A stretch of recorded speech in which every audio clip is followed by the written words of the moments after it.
مفتی صاحب کی بارگاہ میں میرا یہ سوال ہے، اگر سب لوگ ایک دوسرے کے پیچھے نماز پڑھنا شروع کر دیں تو فرقہ واریت تو ختم ہو جائے گی؟ آج کل یہ چورن بیچا جا رہا ہے۔ میں ایک سادہ سوال کر لیتا ہوں۔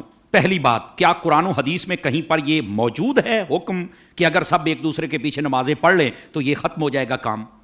کوئی دلیل؟ کہا جی یہ تو نہیں ہے۔ میں نے کہا نہیں ہے نا، تو پھر میری دوسری بات بتائیے۔ اگر کسی بندے کی قراءت ٹھیک نہیں، یعنی وہ قرآن صحیح نہیں پڑھ سکتا، اس کے پیچھے نماز ہو جائے گی؟ بولے نہیں، اس کے پیچھے تو نماز نہیں ہوگی۔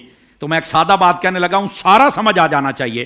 جس کا قرآن ٹھیک نہیں ہے، جب اس کے پیچھے نماز نہیں ہوتی، تو جس کا ایمان ٹھیک نہیں ہے اس کے پیچھے ہماری نماز کیسے ہو جائے گی؟ کیا کہنے علامہ صاحب۔ بات دراصل یہ نہیں کہ کس کے پیچھے نماز پڑھنی، بات یہ کہ جو مصلی پر کھڑا ہے نا، آپ نے دیکھنا اس کا عقیدہ بھی درست ہے کہ نہیں ہے۔ جی جی جی جی جی میں آپ کو اس سے بھی ایک سادہ مثال دے دیتا ہوں۔ دیکھیے، ہم پیچھے کھڑے ہیں، ہم نے کہا پیچھے سے امام کے اللہ اکبر، بھائی جو مصلی پہ کھڑا ہے حضرت، وہ بھی تو دیکھو نا، یہ کس امام کے پیچھے ہے؟ آیا کہ یزید کو امام کہنے والا ہے یا حسین کو امام کہنے والا ہے؟ کیا کہنے، تو ذرا اس بات کو سمجھو نا۔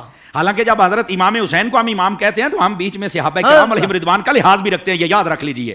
لیکن میں نے ایک اشارہ دیا ہے۔ آقا کریم علیہ السلام نے ارشاد فرمایا، ان اللہ اختارنی واختار علی اصحابی واختار علی منہم اربعہ۔ فرما اللہ نے سب سے پہلے میرا انتخاب فرمایا، میرے بعد میرے صحابہ کا انتخاب فرمایا، پھر میرے لیے ان میں سے 4 کو چنا، حق 4 یار بھی آ گئے، ٹھیک ہے۔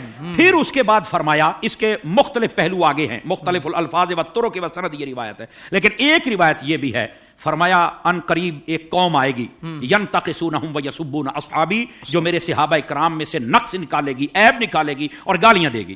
فرمایا جب یہ آئے تو حضور ہم نے کیا کرنا ہے؟ فرمایا لا تواکلوہم ولا تشاربوہم ولا تسلموا علیہم ولا تسلوا معہم ولا تناکحوہم، او کما قال علیہ السلام۔ میرے آقا کریم علیہ السلام نے فرمایا، نہ ان کو سلام کہنا ہے، نہ جواب دینا ہے، نہ رشتہ دینا ہے، نہ لینا ہے، نہ روٹی پکا کے ڈالنی ہے، نہ ان کے ساتھ کھانی ہے۔ اور میرے نبی کریم علیہ السلام نے فرمایا، مر جائیں تو جنازہ نہیں پڑھنا، ان کے ساتھ نماز نہیں پڑھنی، سمجھ آ رہی؟ ان کے ساتھ نکاح نہیں کرنا۔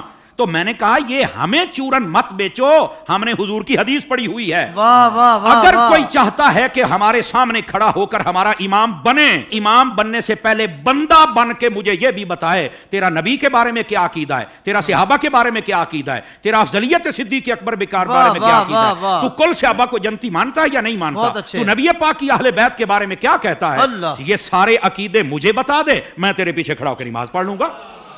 کیا کہنے، کیا کہنے۔ ویسے یہ جو نمازوں کا شوق ہے نا، میں صرف اتنی بات بتا دوں بھائی جان، یہ ترمذی شریف میں روایت موجود ہے، ایسی روایات جب آتی ہیں تو پھر بیٹھ جاتے ہیں کیڑے مکوڑے، یتیم العلم یزید الفکر، وہ بیٹھ کے کہتے ہیں کہ نہیں یہ یوں نہیں، یہ یوں نہیں، یہ ٹھیک نہیں۔ میں نے کہا حضرت جب آپ کی اصل ہی ٹھیک نہیں تو آپ کو یہ بات کیسے سمجھ آئے گی؟ نبی پاک علیہ السلام تشریف فرما ہے، ایک شخص آ گیا، اس نے کہا حضور فلاں شخص فوت ہو گیا، جنازہ پڑھانا۔ فرمایا ہم نے نہیں پڑھانا اس کا، حالانکہ مشکات شریف پڑھ لو، حضور نے فرمایا جب کوئی فوت ہو جائے مجھے بتا کرو، جنازے میں پڑھاؤں گا۔ جی آپ اس بات کا اظہار فرمایا کرتے تھے کہ جنازہ میں نے پڑھانا، میں نے مفہوماً و مختصراً بات سنائی ہے، اس کا جنازہ کیوں نہیں پڑھا؟ جب سوال پوچھا گیا تو آقا کریم علیہ السلام نے فرمایا، انہ کان یبغض عثمان ابن عفان، یہ میرے عثمان سے بغض رکھتا ہے۔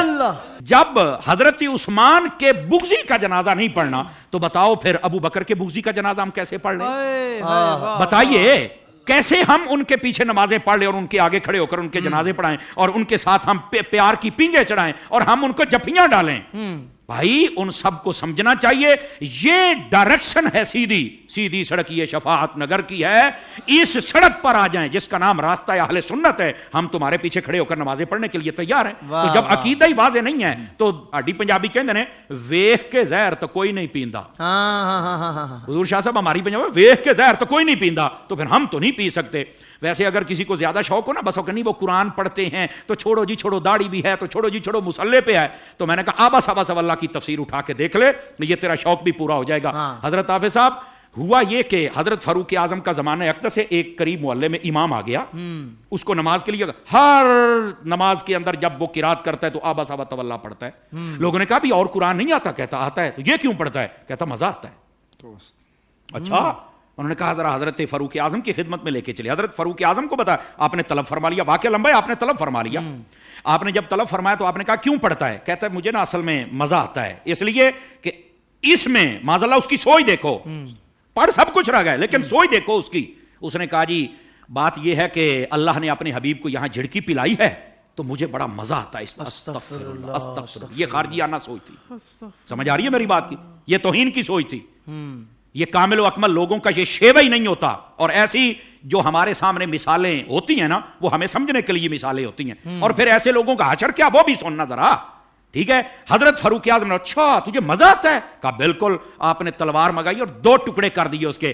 آپ نے فرمایا والضحیٰ پڑھ کے تجھے مزہ نہیں آتا؟ وما ارسلناک الا رحمۃ للعالمین پڑھ کے تجھے مزہ نہیں آتا؟ انا اعطیناک الکوثر پڑھ کے مزہ نہیں آتا؟ ورفعنا لک ذکرک پڑھ کے مزہ نہیں آتا؟ یعنی جو قرآن پڑھ کے دل میں توہین مصطفیٰ کی رکھے جب اس کے پیچھے نہیں ہوتی تو جو سر عام میلاد پر کفر کے فتوے لگائے ان کے پیچھے کیسے ہو جائے گی؟ سوشل میڈیا پر اسلام کی صحیح تعلیمات جاننے کے لیے ابھی حافظ سائر قادری کا نیا YouTube channel Islamic digital studio subscribe کر لیں, اور ہاں نوٹیفیکیشن بیل آئیکن کو بھی پریس کر لیں تاکہ ہماری نئی ویڈیوز آپ تک بر وقت پہنچ سکے.